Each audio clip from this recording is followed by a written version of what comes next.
Welcome to Hope One, ladies and gentlemen. You're on with Frank Turek. It is 11:30 Eastern time on the East Coast, but in the UK, it is 4:30 in the afternoon, and we're privileged today to have probably my favorite guest in Christianity on the program today. He's debated Richard Dawkins on 3 different occasions. He's debated atheists like Michael Shermer and Christopher Hitchens and Peter Singer. And if everyone had the winsome demeanor and knowledge of my guest today, the world would be Christianized in short order. He's written some amazing books. Among them, I'm sure you've heard, has Science Buried God, Gunning for God.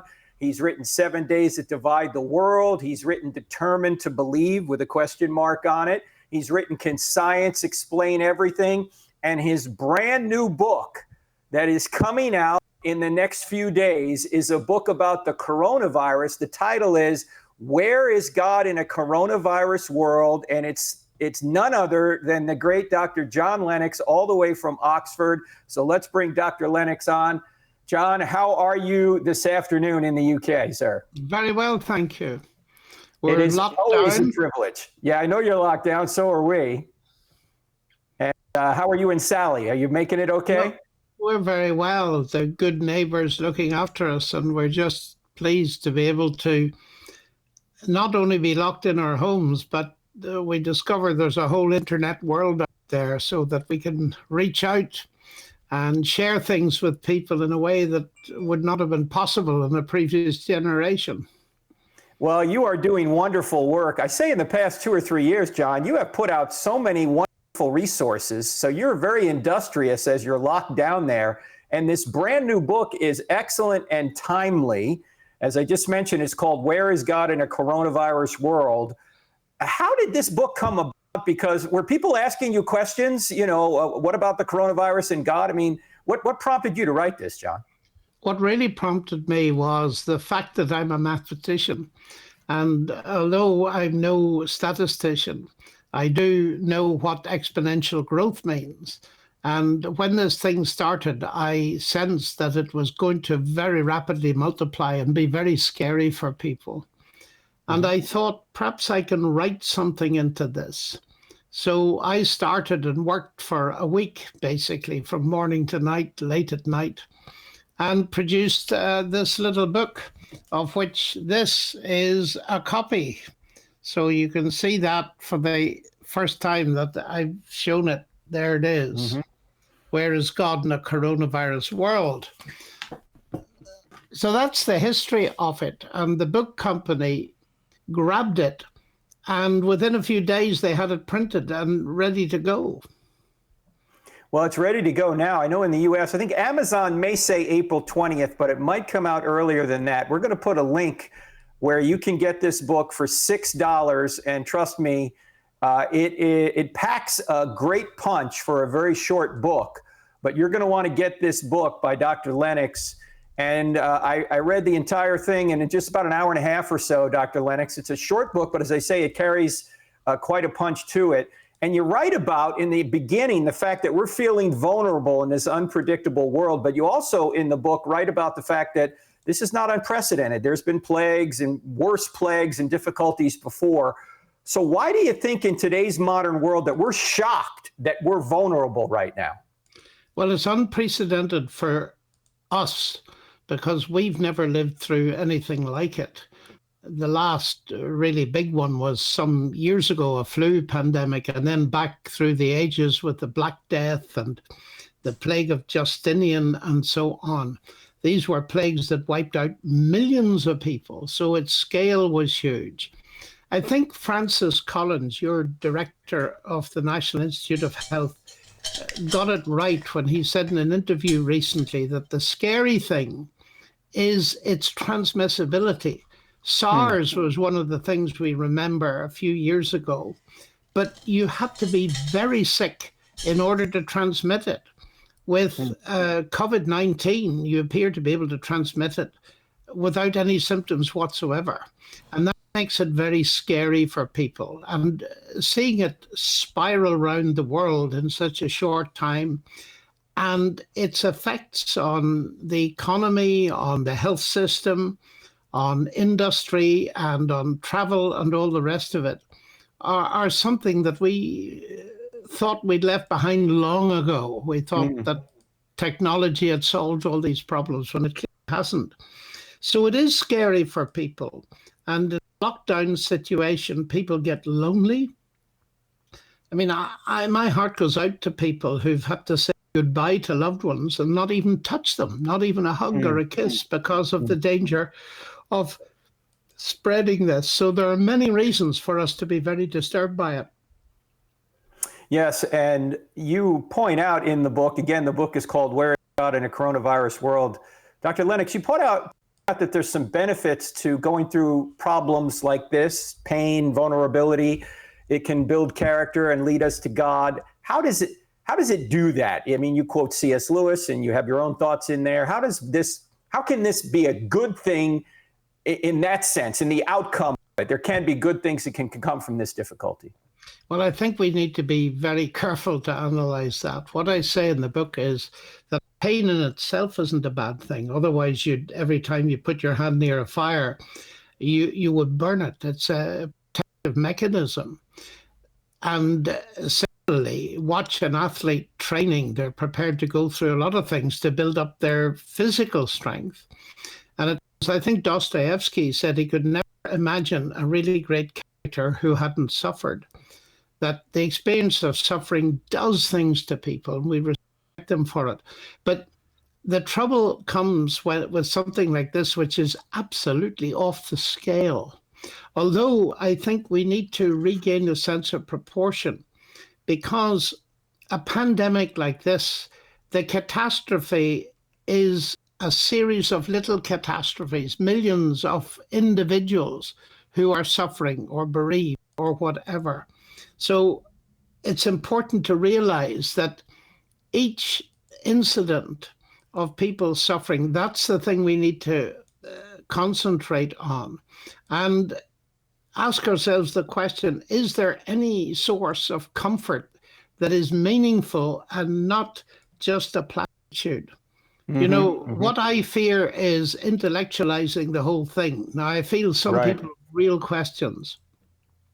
Yes, and this little book answers them. Problems, and those need to be addressed as well.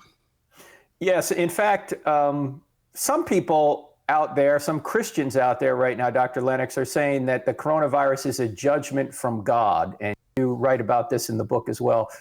Briefly, how would you respond to somebody who said that? Well, I'd say be very careful, because Christ himself has commented on this.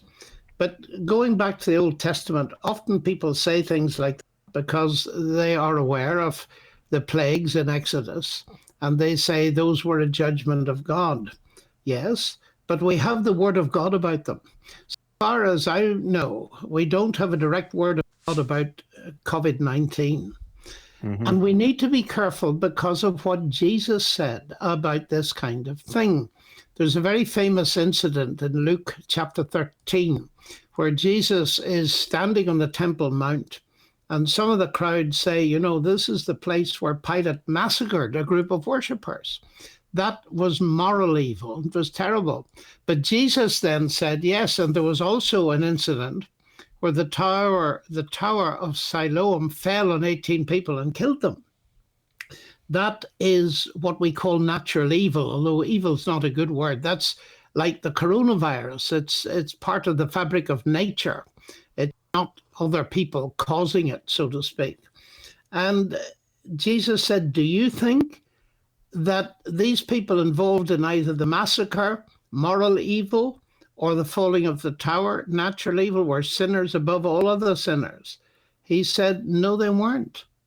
So that as you look at it, Frank, I just fear that some people become judgmental and think that they know what God thinks about this. And Christ has said explicitly that not every tragedy is a result of a group of people who are worse than other people. Now that's the first thing. The second thing is, what I notice and experience is that people that take that judgmental view and say this is God judging us for X, Y, or Z, the reaction to that is not that people say, oh, well, I'd need to think about God then. No, the reaction is, who on earth do you think you are to take Right. this high and mighty moral ground and think you're God? Mhm. So they're focusing on the person making the accusation. Whereas Mm.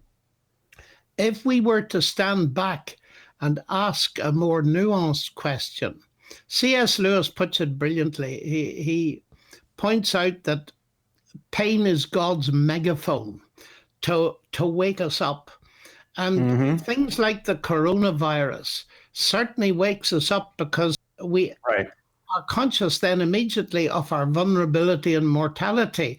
And it's there, I believe, we need to look. What is God saying to us in general? He's not necessarily judging a group of people because they are particularly rotten sinners, but Jesus says that in the end, we're all going to die. We're all going to perish. So we need to think about eternity and God and these things. And so this kind of thing can be a megaphone to wake us up to that sort of Mm. idea. Mm. So that would be my Mm. instant kind of response to your question.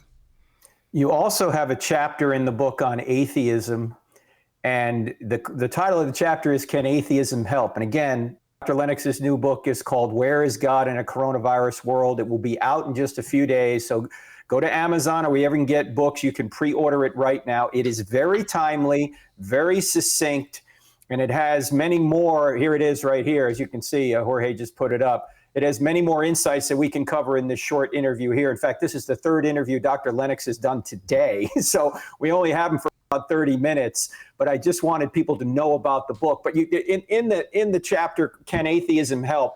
You point out that atheists have a bit of a problem. On one hand, they deny that evil exists, and yet on the other hand, when they see something like this, Dr. Lennox, they claim it does. Evil does exist. They claim that this plague is evil, or the results of it are evil anyway. How does their materialistic worldview put them in a bind? Well, of course, atheists differ. And one of the most famous, whom I've debated several times, as you say, is Richard Dawkins. And he just says this is the way the world is. It's exactly what you'd expect if at the bottom there's no good, no evil, no justice. And I'm just quoting a short bit.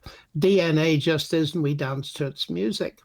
So his conclusion is that there's no good and no evil. And yet he's perfectly aware that he's a moral being and he makes moral judgments. So it seems to me that atheism, certainly in his version of it, and that of many others indeed, runs into a self-contradiction, denying morality and yet wanting there to be, and thankfully living as moral people. Now, if we analyze that, one of the most helpful people on that was actually the man that I quoted or hinted at earlier, who said he couldn't imagine anybody with real character hadn't suffered, was Dostoevsky. And he once put into the mouth of one of his characters, God, if there is no God, everything is permitted. In other words, there's no rational base for morality if God does not exist. And I firmly believe, having been to Russia many times and discussed it with Russian people, that this is absolutely right. Now, what we've got to face is this. Atheism thinks it solved the problem by saying there isn't a problem. This is just how the world is. Now, it removes the problem in one sense, but it also doesn't remove the suffering. It's still there. But it certainly does remove all hope. Now, that doesn't prove that atheism is false, but nor does it prove it's true. And while I've come across these logical problems within atheism, and I've written a great deal about them, especially in my book, Gunning for God, there is a source of hope in Christianity that I believe doesn't lead to contradictions. And actually, the irony of it is this, that here we see very brave people, and I think we ought to be deeply thankful for them, the medics and nurses and hospital people on the front line. But these hospitals and hospices originally were a legacy of Christianity. Perhaps it's worth exploring what Christianity has to say if it has left us such a wonderful legacy of medical help, so to speak. So I'm not an atheist because I see it as a hopeless philosophy, but I also see it as an illogical philosophy. That we could go into more detail about. But I turn to something that gives a much better explanation of the situation, although it's a deeper thing. And because I reject the atheist solution, I have a problem. I have a problem believing in a God who is ultimately responsible for creating a world in which such things happen. Well, let's go into that because, as you point out in the book, Where is God in a Coronavirus World, that God did not spare himself from the same kind of pain and suffering we go through. What is the ultimate solution to this, Dr. Lennox? Well, ultimate solutions, I'm wary of. The simplistic solutions insult people's intelligence, and I wouldn't want to do that.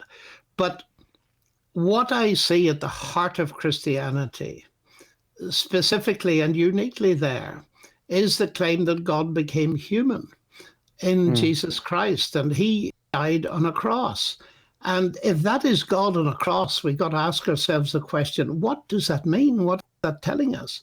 Well, the obvious thing it's telling us is that God has not distanced himself or isolated himself from human suffering, but has himself become part of it.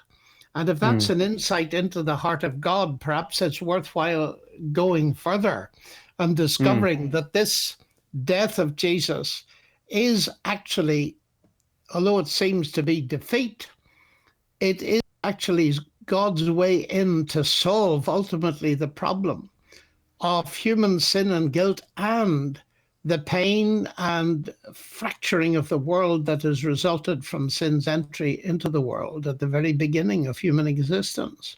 So it's a very, very deep thing.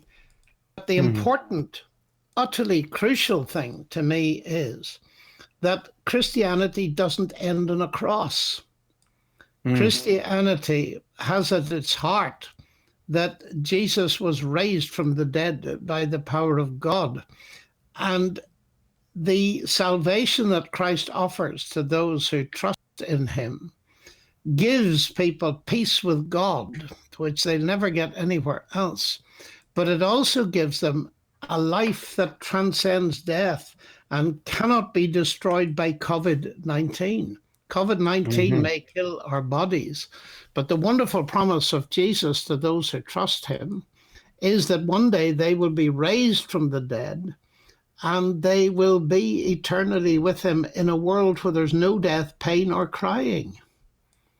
In fact, you write in the book, there's a interesting connection to the name corona. In fact, I might want to ask you the question directly. Why is the virus called corona, and how does that name ironically point to the source of our hope?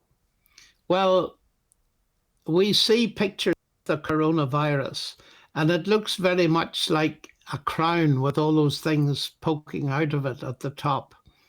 And it just occurred to me that there is another crown historically, and it was a crown of thorns. You know, the coronavirus to us, that crown-shaped thing, is a killer. And a crown of those wicked thorns, 4 or 5 inches long in the ancient world, it was a killer when smashed into a person's brow. And the fact that Christ wore a crown of thorns that was pressed on him by the Roman soldiers seems to me to be highly significant, because thorns and thistles, we're told in Genesis, were the product of the original rebellion of humans against God and allowing sin into the world. That is moral evil, led to a fracturing and a damaging of creation. And Christ ended up on a cross with the symbol of that damage to the world on his brow. And he didn't die in vain. He rose again to triumph over death and to give us real hope. So it's simply that. that it's just a way of reminding me of one of the most powerful symbols in the gospel itself. And this is not wishful thinking, ladies and gentlemen. In fact, I know Dr. Lennox could go into the evidence for the resurrection. We don't have time to do it right now, but tomorrow we'll have Dr. Mike Licona on to talk about the evidence for the resurrection. It really is an historical event that did occur, so we'll get into that tomorrow. But Dr. Lennox, I want to finish by asking you this one question that I just love the illustration you give. Let me set it up this way, because I want the people watching right now to really understand the beauty of Christianity. Because right now, people are searching for hope. They're searching for peace. They're searching for identity. They're searching for acceptance. And all other world religions out there teach that you need to achieve those things, while Christianity says, no, you receive those things. And you have a wonderful illustration where you explain how you receive all of those things: hope, peace, acceptance, and identity. And you use an illustration of getting married. You say that when you first met Sally, you could have gone to her with a proposition, but it wouldn't have worked out. Can you tell us that illustration? Because that's just a wonderful illustration of what Christianity is about. Okay. Well, just imagine that I see a very pretty girl and I say, I'd like you to be my wife, so here's a present for you. And I give her a cookbook. And she says, what's this for? And I say, well, let's turn up to page 100, where it gives you the regulations and rules to make an apple cake. I love apple cake. You shall do this. You shall take so much flour and sugar and all this. Now, it's going to be like this. If you keep these rules for the next, let's say, 30 or 40 years and keep them to my satisfaction, then I will accept you. If you don't, you can go back to your mother. Of course, when people hear this, they say that's utterly ludicrous. That making your acceptance of her depend on her performance as a cook.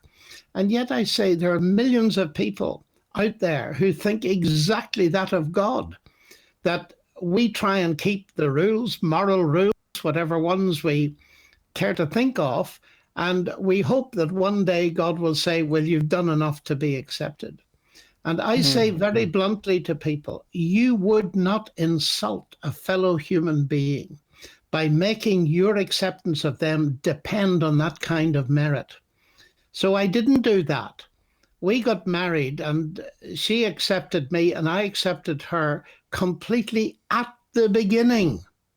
And that's what set us free to develop a marriage, because that acceptance didn't depend on her performance at cooking, etc. She's a good cook, by the way, but that's got nothing to do with the acceptance. And so it is with God. We cannot merit God's acceptance. And that's why Christianity is unique. It doesn't compete with any other religion, because no other religion offers me what Jesus offers me. And that is forgiveness and acceptance immediately upon trusting him. And how can he do that? When I haven't merited it, he can do it because he has dealt with the problem of the debt that my sin has built up. And so we can, all of us, know that we are accepted. And if people say you're being arrogant, you say, not at all. I've received this as a free gift. This is something Christ has given me, and it would be an insult to him to say that it's meaningless or I can't have it. So the gift of God is a very profound concept to me, and it's hugely important because I believe that many people have rejected Christianity because they think that Christianity is a merit-based religion as well. They haven't understood what forgiveness is and how it comes about as a gift of God's grace and generosity to those who receive it. That's all we have to do. That's not meriting it. That's simply accepting it. That's a wonderful illustration, and we wouldn't do that with, with people we're going to marry. Why do we think God does it for us or with us? And in a different sense here, Dr. Lennox, back to this issue of the coronavirus for just a minute. Christianity, it seems to me, is the ultimate answer to the problem of evil, including the coronavirus and all the other evils we see out there. And you have done a wonderful job in all of your books pointing that out. And so I just want people to know that you are a resource that they can go to. Tell them where they can get in touch with you, where your website is, how they can look at some of your resources. Where can they go, John? My website is johnlennox.org, and there's a lot of resource on it. And for those of you in the United States, in the last 10 years or so, I have given lectures, debates, and so on at over 60 of your major university institutions, and they're all available on veritas.org. And you can also get some on rzim.org. So thank you so much. John, it's always a privilege to have you on, and I want to have you on our podcast as well in the next couple of weeks to talk more about this book. But we really need to urge people to get the book. It's a short read, but a very powerful read. It'd take you an hour and a half maybe to read the entire book. Well worth doing. It's only $6 on Amazon, so I highly recommend you do that, viewers, and learn a lot more than what we could cover here today. We just touched on it, but John Lennox is a wealth of wisdom for the Christian worldview. And you can also, by the way, go to YouTube and look up some of his debates. The debates he had with Richard Dawkins are just classic. Both men are brilliant, and they have a great exchange. So I think you ought to watch those. If you're an honest seeker of truth, you'll watch those debates and realize that the Christian worldview is very reasonable. Dr. Lennox, I know you had other interviews. You may have more today. We don't want to keep you too long. Thank you so much for being on the program and giving people hope. My pleasure. Thank you very much for spending time with me. Oh, our pleasure, sir. Thank you so much. That's Dr. John Lennox, ladies and gentlemen. I wish we could have him on longer, but he has got so many other things going on. We got a half hour from him, so thank you so much. Thank you, John. We'll see you next time. Thank you. Bye-bye. Thank you. That is the great John Lennox. I think he's probably my favorite apologist. He's one of my favorite human beings anywhere. And seriously, if you have not watched the debates that he had with Richard Dawkins and Christopher Hitchens, you really need to avail yourselves of those. They happened, I think, around 2008, 2009. Both men are brilliant. Both men have British accents, which makes them sound even more brilliant than they are. It's well worth watching. And this is not an academic, a formal debate where you have dueling speeches, where you got 20-minute openings and 10-minute rebuttals and all that. And then the two debaters never talk to one another. That's not what these debates are. They're just having a conversation back and forth. And it is very, very enjoyable and insightful. So I highly recommend you watch those. Now, what we're going to do for the remaining half hour is go to your questions. You can ask questions about anything you want to ask about. If you want to ask questions on some that Dr. Lennox has talked about, that's fine. If you want to go in another direction, that's fine too. What you need to do is type the word question in big capital letters, either on the Facebook feed or the YouTube feed, so we can see them easily, and make sure that you write them in complete English. If they're succinct, we'll take them. If they're rambling, we won't. So be succinct. Yeah. And here's the great Jorge Gill, who's going to take us through all this. Go ahead, Jorge. All right, Frank. Well, great time with Dr. Lennox. And now to questions. Sid Griffin asked, how can we explain to people that God is with us even through a trial such as this virus? How can we do that to, our fellow Christians and the atheist?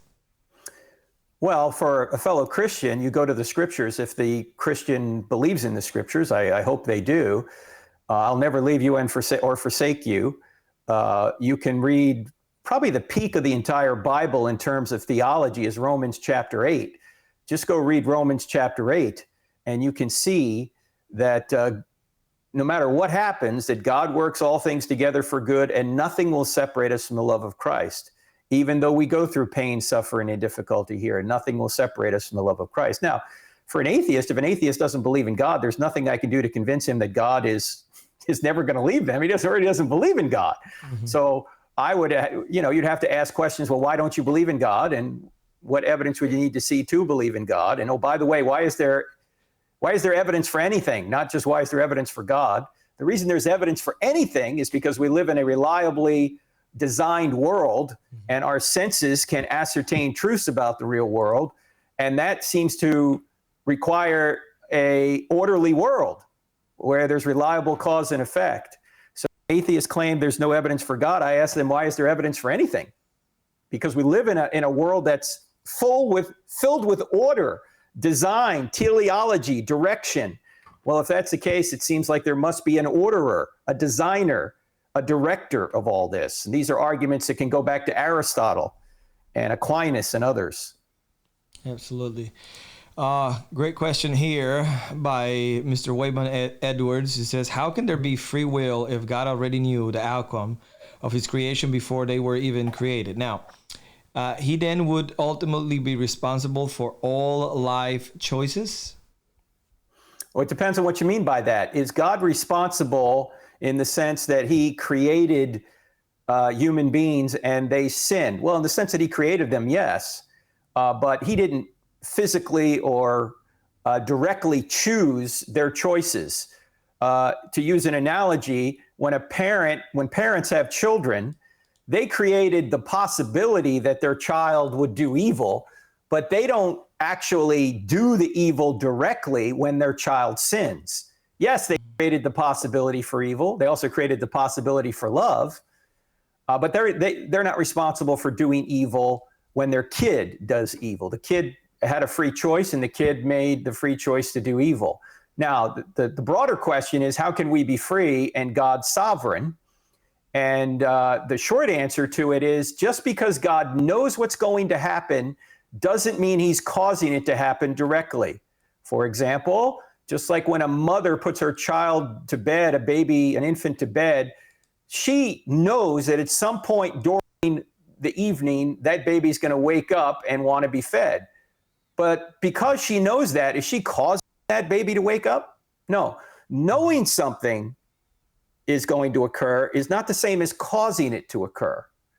And we give many other illustrations as well, but no, God is sovereign in the sense that he creates this universe. And when he creates this universe, he knows how it's going to turn out.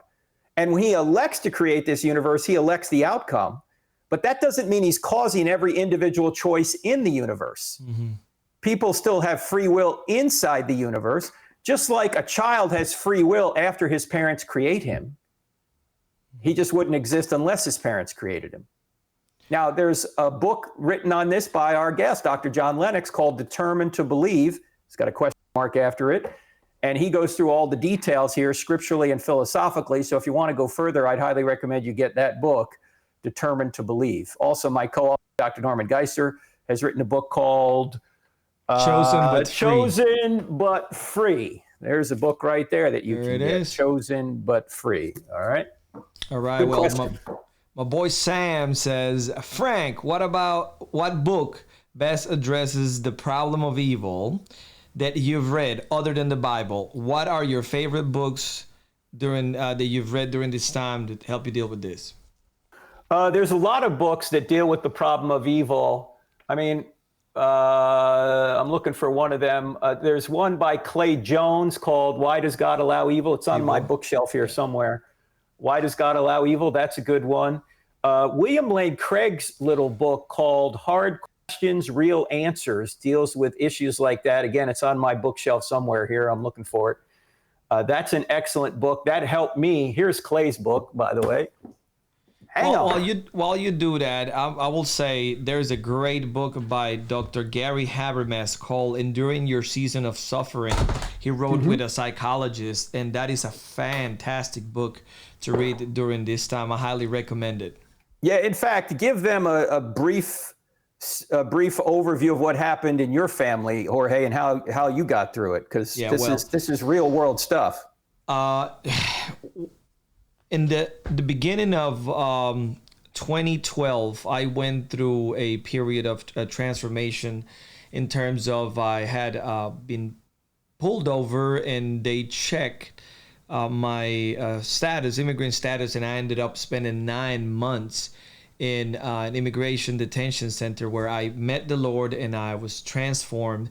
Coming out of that about 8 months later, no, I will say about a year later, My aunt was gunned down by her husband in her place of work while I was going through an unfortunate divorce where I happened to acquire full custody of my children. So being a single father, dealing with the murder suicide next door, I don't have any family other than, well, now, my wife, my children, but all my family live back in Costa Rica. How did I deal with that? Well, being very young in the faith at that moment, of course, I was raised Catholic, but never knew Jesus.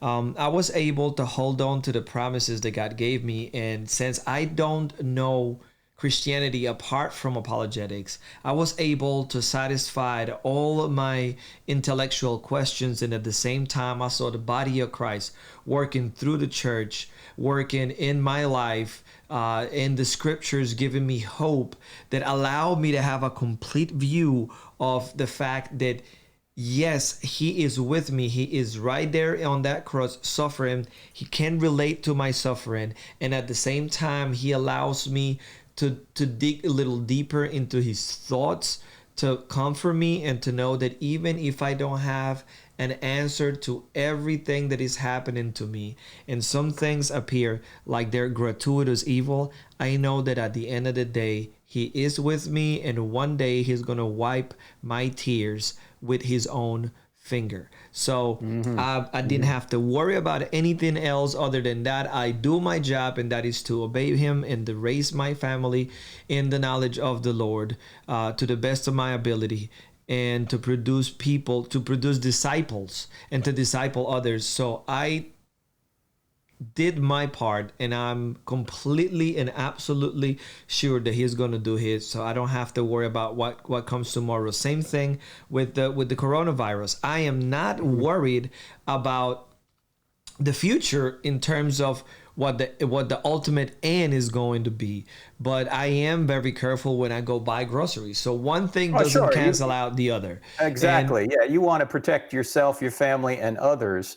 Although you knew if you do somehow get this and it leads to our demise, well, we do have an ultimate hope, and that's the hope of Jesus. And as we said before, we'll talk about it tomorrow when we have Dr. Mike Lacona on. This is not a hope in vain. This is a hope based on the evidence. So Amen. Faith is trusting in what you have good evidence to believe. It's not just blind. Faith is trusting in what you have good evidence to believe. All right, let's keep going. I got another one, and this is not related, but this is obviously one that a lot of Christians struggle with. And Lucas Bayer says, how do you respond to the issue of slavery in the Bible when in conversation with a non-believer?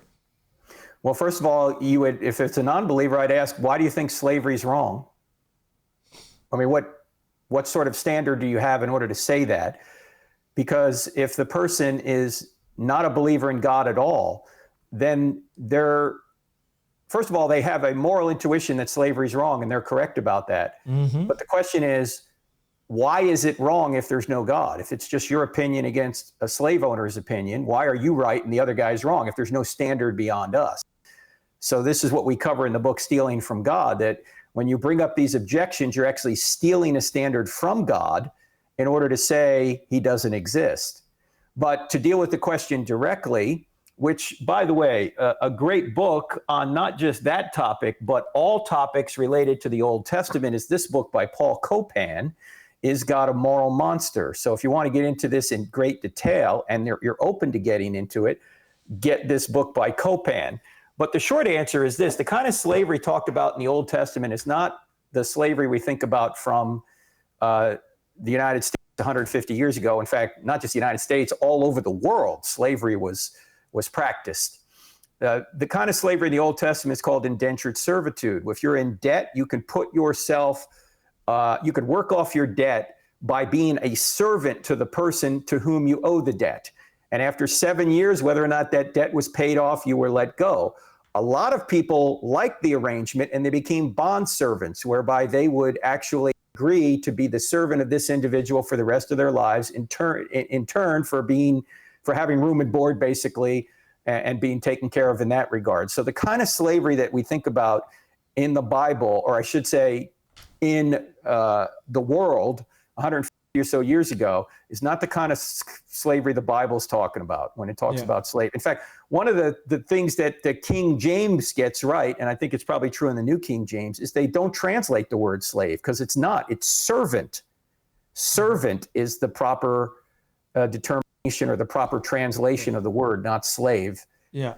I would say one thing. There are parts in the Bible when the word slave means a slave, like the slave of a Roman or back in Egypt. But when he's talking about the people of God, it was 9 times out of 10 indentured servitude. Now, I have a 1-2 punch here for you. This is a personal question. Connor asks, what philosophers have you found to be most influential in your intellectual life, Frank? Norman Geisler, my co-author. That's the guy I learned the most from. So Dr. Norman Geisler. And he's got books that will help you in any of these issues. Like, for example, if you're interested in philosophy, then get Intro to Philosophy by Norman Geisler and Paul Feinberg. Okay. These books will be very helpful to you. The class that I took from him on philosophy was very helpful, where he goes through all the philosophers and he would present what they basically believed, and then he'd critique what they believed. And Geisler was so good at this that he would present, say, an atheist philosopher's position better than the atheist could.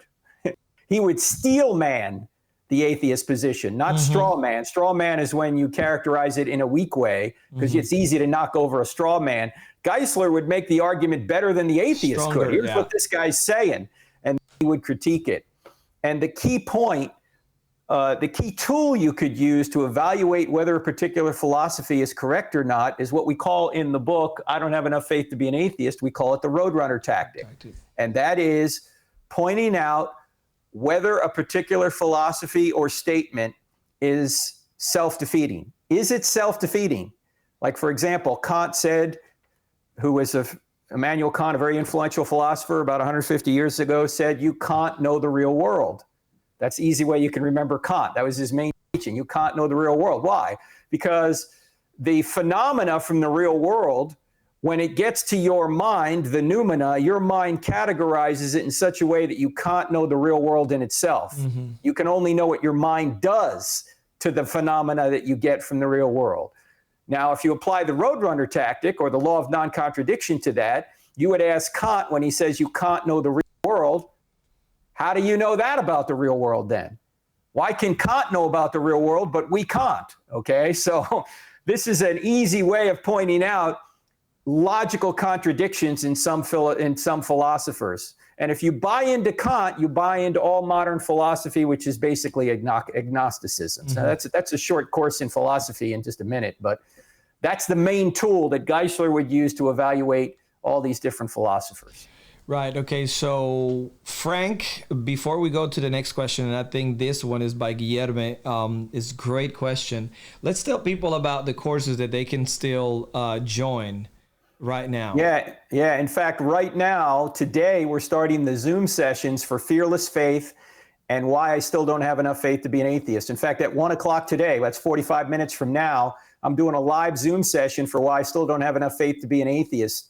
And we're going to do 8 of these sessions over the next 4 weeks. We're doing an intensive 4-week course in Why I Still Don't Have Enough Faith to Be an Atheist. And in order to help people out at this time of difficulty, we've slashed all the prices in half. So if you want to be a part of that, you can still sign up, even if you missed today's Zoom session. The Zoom sessions are recorded, so you can go back and watch them. Yeah. And then today at 3 o'clock, I'm doing the Zoom session for the Fearless Faith course. Now, you shouldn't take both of these at the same time. Take one or the other.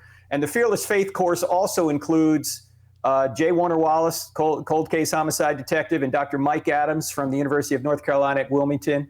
And we're doing the same thing. We're doing 8 Zoom sessions if you take the premium version over the next 4 weeks. 2 this week, 2 next week, 2 the week after, and 2 the final week of April.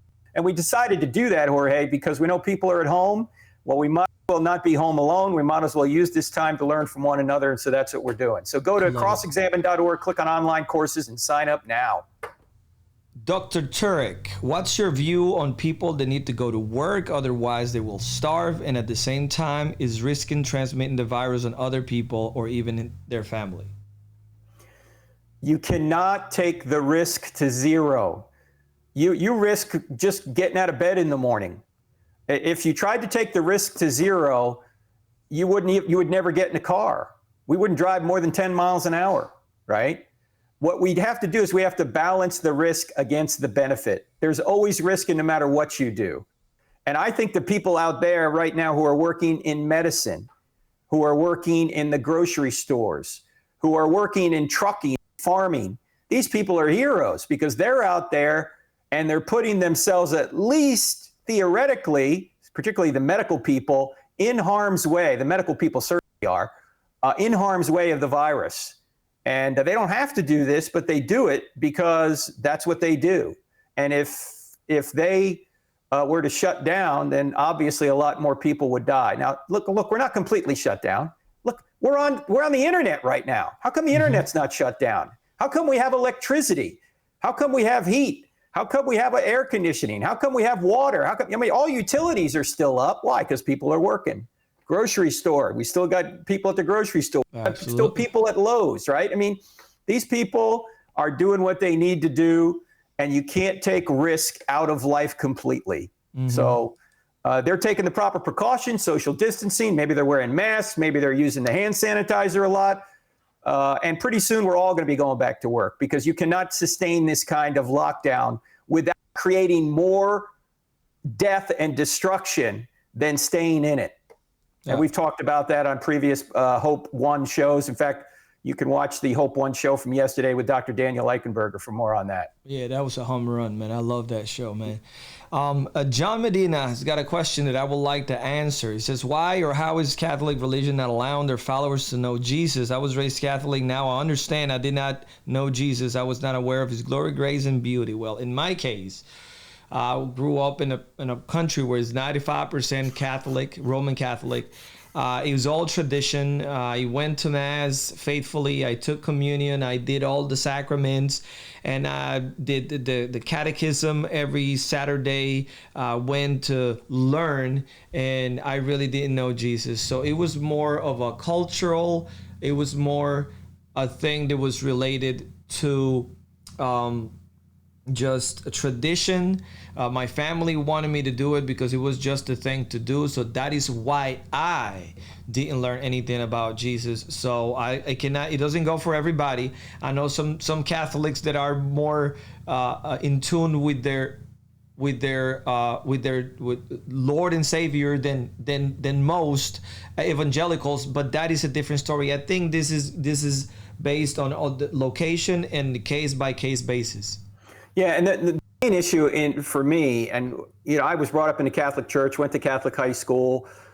There's a lot of disagreement I have with some Catholic theology, but I have more disagreement with a liberal Protestant than I do with a conservative Catholic. Let me just put it that way.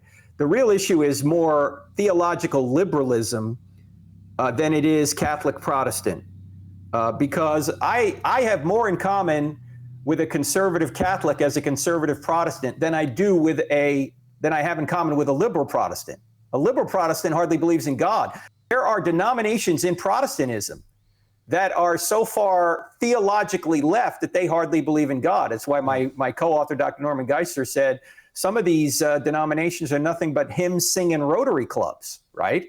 They don't believe in God, hardly. They don't believe the Bible. They don't believe in any of the essentials of the faith, whereas a conservative Catholic and a conservative Protestant have more in common with one another than they do with their liberal counterparts. So more has to do with theological liberalism than it does with the divide between the denominations across Orthodox, Catholic, and Protestant. And I say that knowing that there are significant theological differences between those things, okay?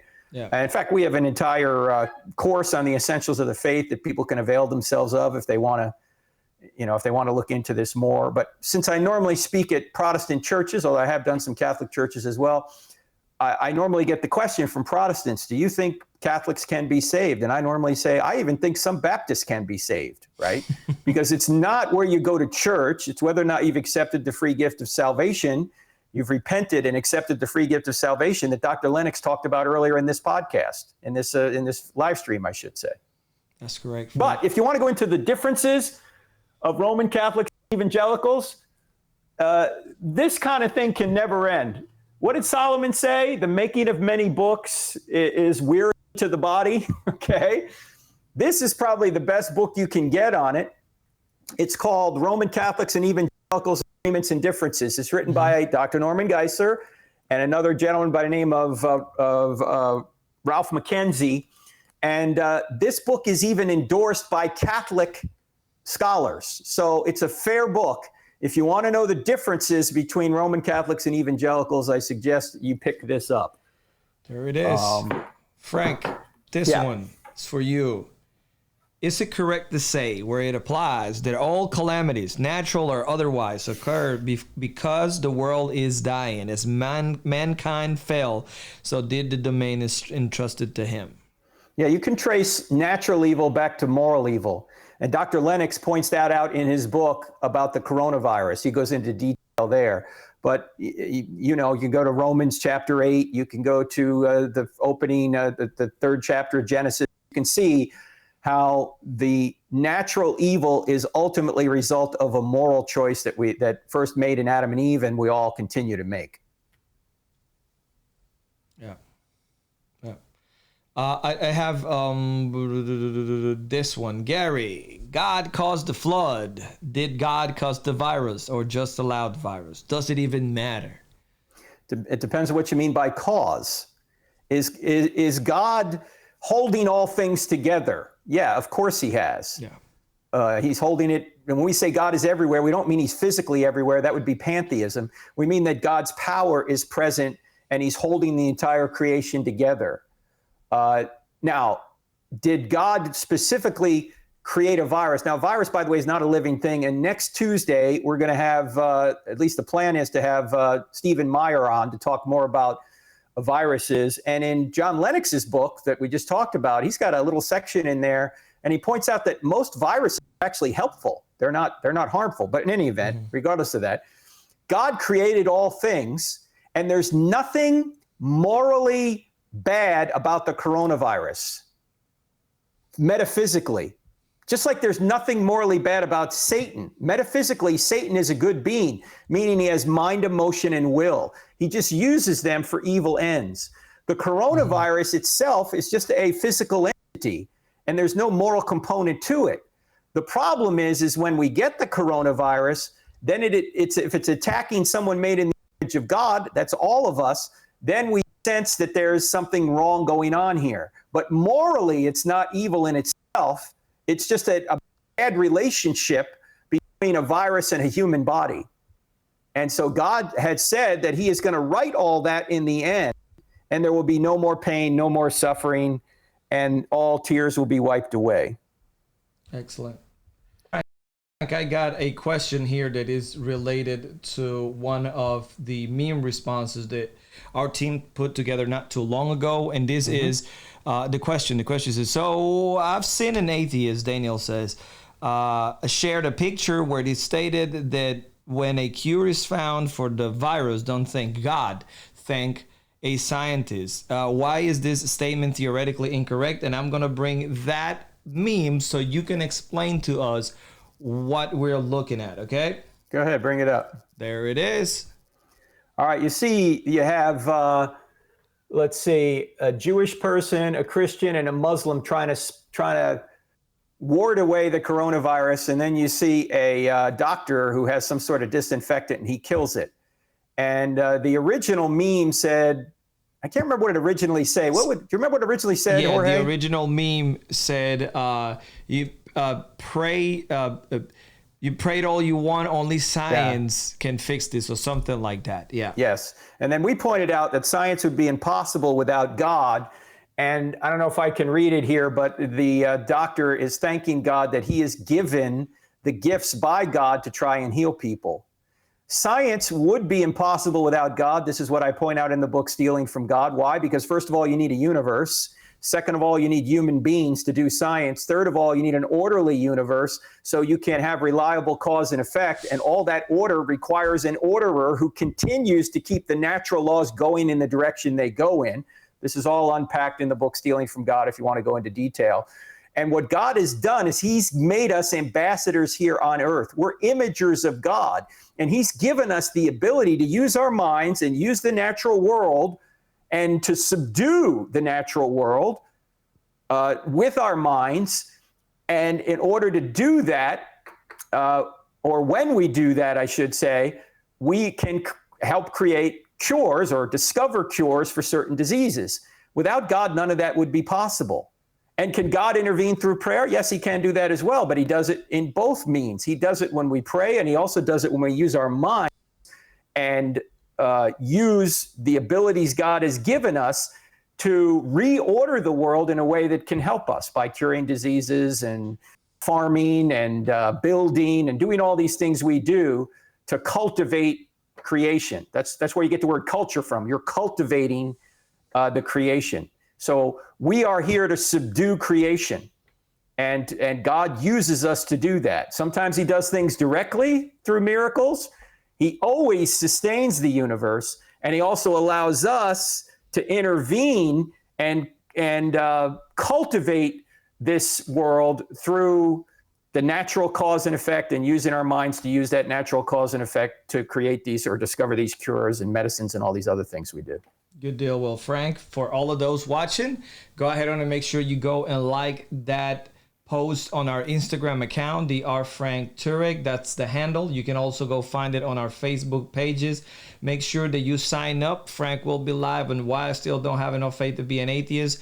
Make sure you go to crossexamine.org, click on courses, and you will be able to go to this landing page and sign up. Again, go learn more about Dr. John Lennox. It's johnlennox.org. All the information and all the other links that will take you to more of his work will be there. Also, you can use YouTube as a search engine to find a lot of Dr. John Lennox's work.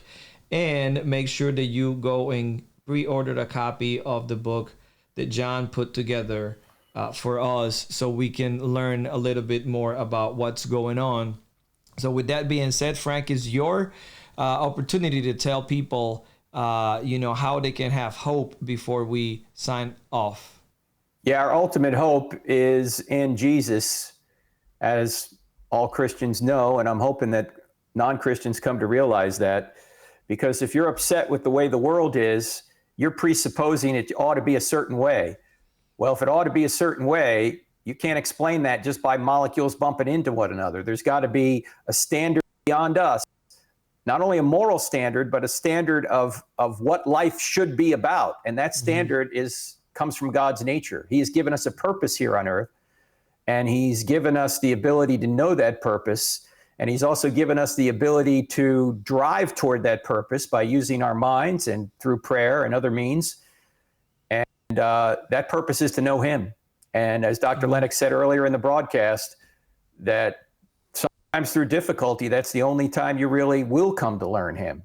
In fact, if we could survey the crowd right now watching, if I would ask the question, how many of you either came to Christ through suffering or grew in Christ because of suffering, we'd have more than half, maybe even more than 80% of the people say, yep, that's how I either came to Christ or I grew in Christ. So this difficulty is pointing toward a greater reality, and that greater reality is Jesus and the sacrifice he made. And tomorrow with Dr. Mike Lacona, we're actually going to see the evidence for the resurrection. So people don't want to miss tomorrow's live stream either. So I hope to see you here tomorrow. Good deal. Well, Frank, that's it for today. Great show. And I'll see you tomorrow, 11:30 a.m. Eastern on the Hope One Show, Facebook and YouTube. And maybe tomorrow we're going to do Twitter. Let's see what happens. Let's see what happens. And I'll see some of you on Zoom here in about half an hour. And those of you who want to be a part of that, you can go to crossexamine.org, click on online courses. You'll see it there. Sign up right away. All right, guys. All right. God bless. See you.